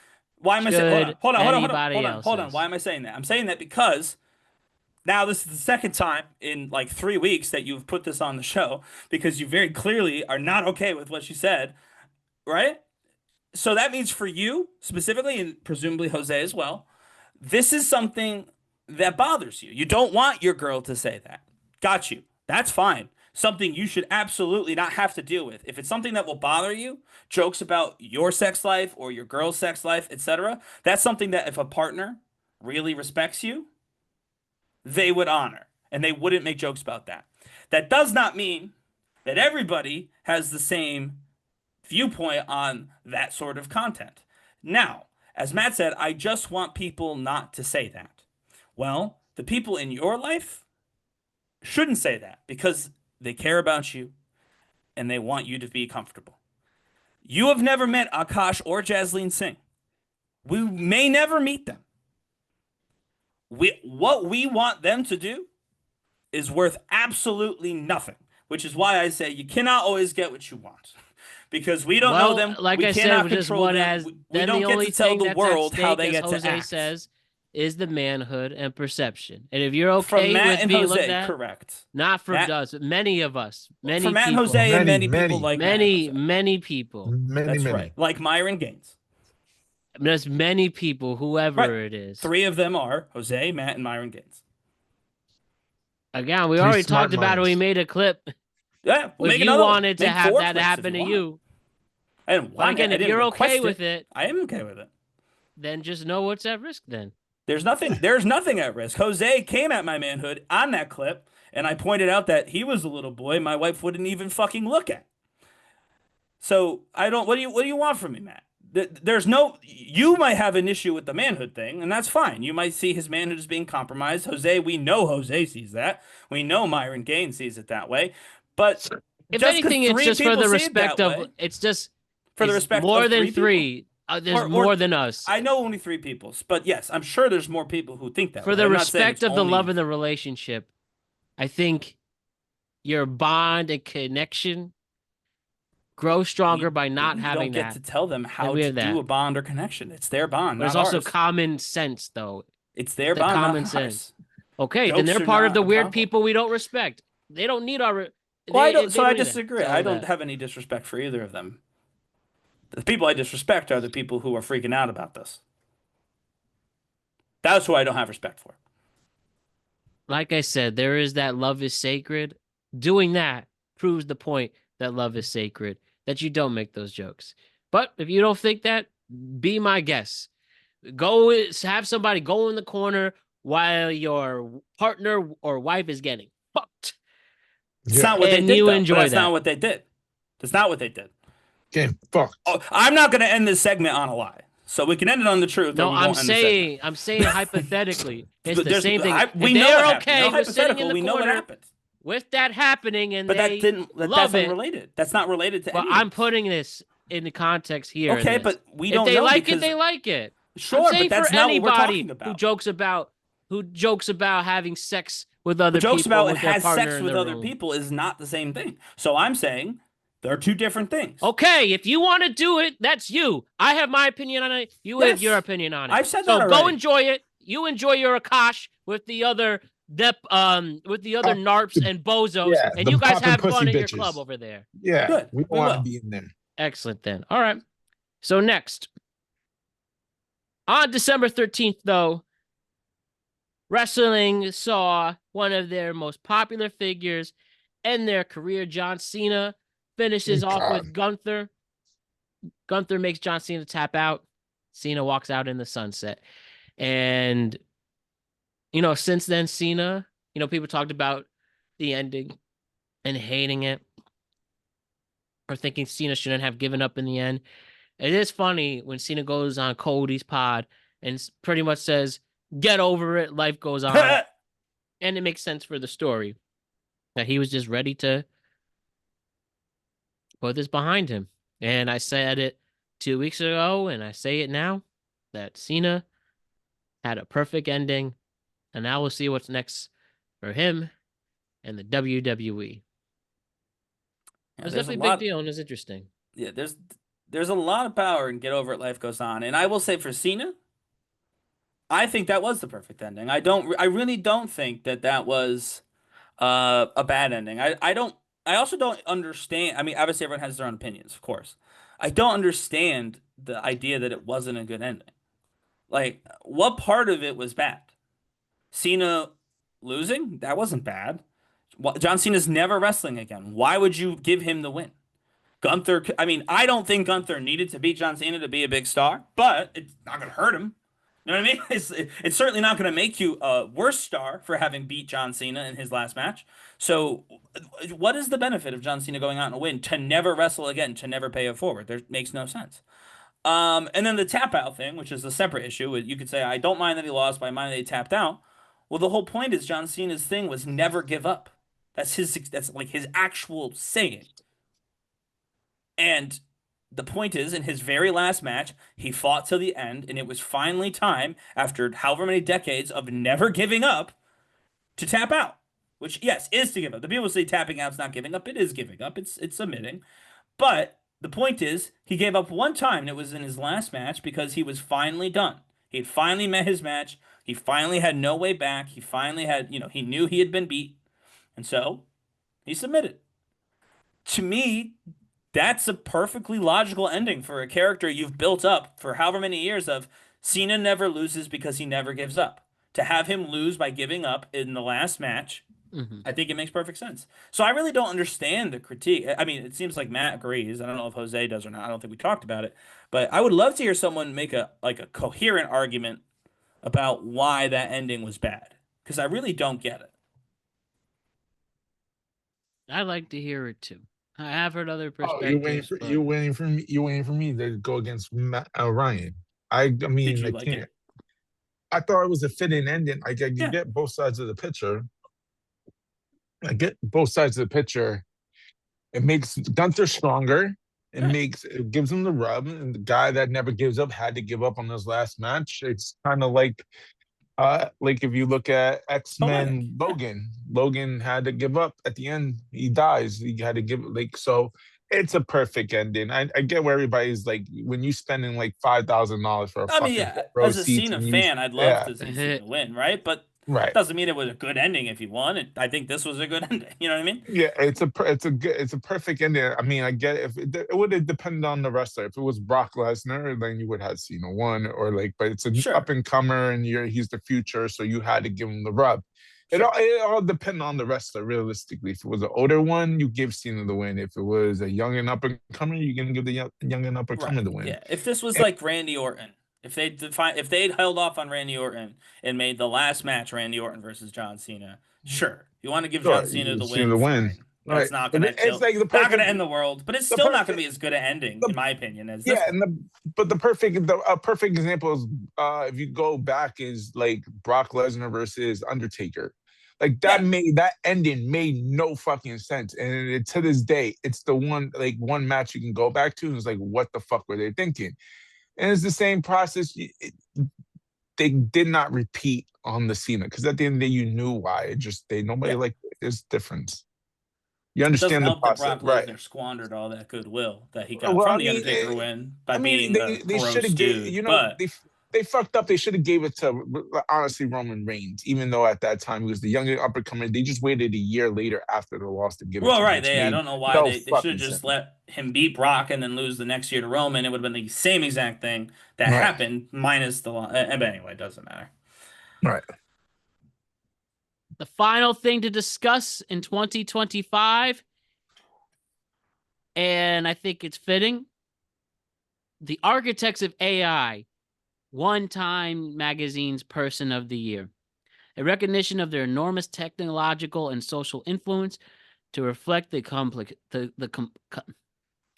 reflect the complex to reflect the complexity and multiple dimensions of this revolution.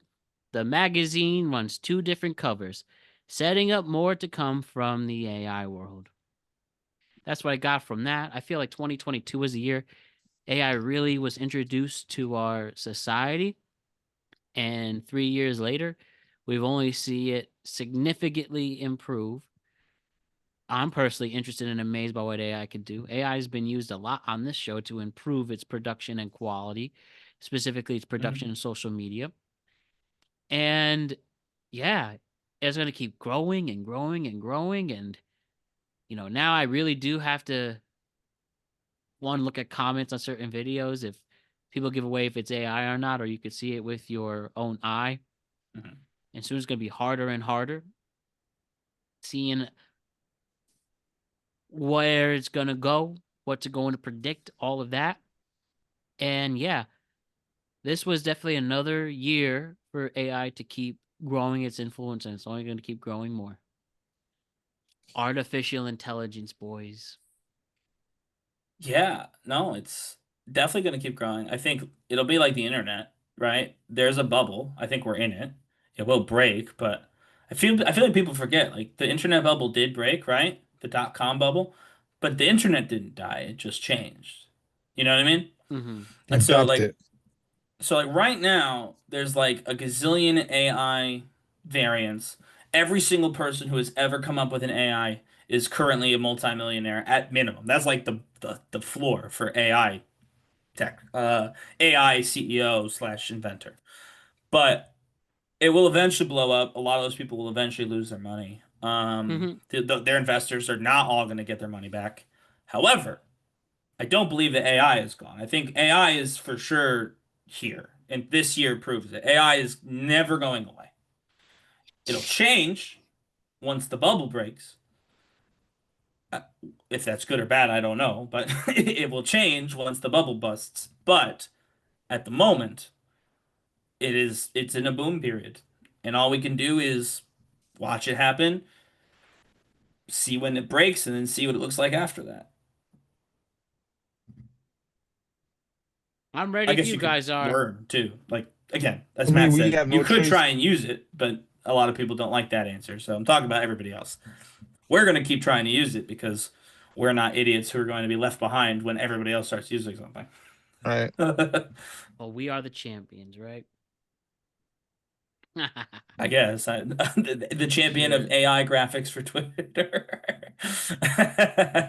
Well, you will definitely see a year from now how much more advanced we are going to see with AI. But most Oh importantly, yeah. you'll see how the show keeps advancing as well.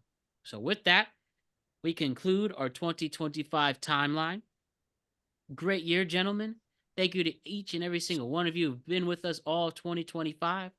We look forward to being with you in 2026 as we continue our journey to make this a major brand in the social media and podcasting world. And just so the programming notes, check us out. A week 17 recap will be released on Monday, the 29th. Then on the 4th of January, a week 18 recap of week 17 recap of the NFL season. Then January 4th, a week 18 recap of the NFL season and a reaction to the quarterfinals of the college football playoff. And then we're all back together again for the first tweet cap of 2026 on January 6th. January 6th, 2026 will be the first tweet cap of the new year. So until then, have a wonderful rest of your holiday season. Merry Christmas. Happy Hanukkah. Happy Kwanzaa. Happy birthday. Happy New Year. And we look forward to seeing you in 2026. All the See ya. love. Enjoy your time with your friends and family. Remember to relax and take care of yourself as well. See you later. My name is Matthew Brown. That's Jose and Ryan over there. And we'll see you very, very soon. Happy holidays, everyone.